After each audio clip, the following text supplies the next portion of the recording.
ଆଜି ସକାଳ 8ଟା ବେଳୁ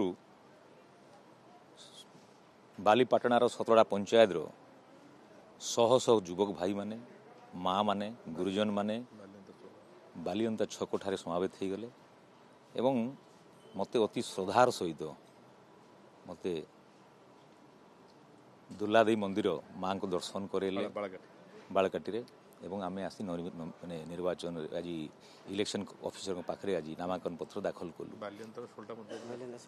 ବାଲିଅନ୍ତାର 16ଟା ଆଉ ବାଲିପାଟଣାର 17ଟା ପଞ୍ଚାୟତ ସେ ସମସ୍ତେ ଆଜି ଯୋଗ ଦେଇଥିଲେ ଏବଂ କଂଗ୍ରେସ ପ୍ରତି ଲୋକଙ୍କର ଭଲ ପାଇବା ଦିନକୁ ଦିନ ବଢ଼ି ଚାଲିଛି। ଲୋକ ବିକଳ୍ପ ଖୋଜୁଛନ୍ତି ଏବଂ ସେ ଏକମାତ୍ର ବିକଳ୍ପ ହେଉଛି କଂଗ୍ରେସ। ବିଜେଡ଼ି ବିଜେପିର ଏ ଦୀର୍ଘ ବର୍ଷର କଳଙ୍କିତ ଶାସନ ଲୋକଙ୍କ ପାଇଁ ଅସହ୍ୟ ହୋଇସାରିଛି।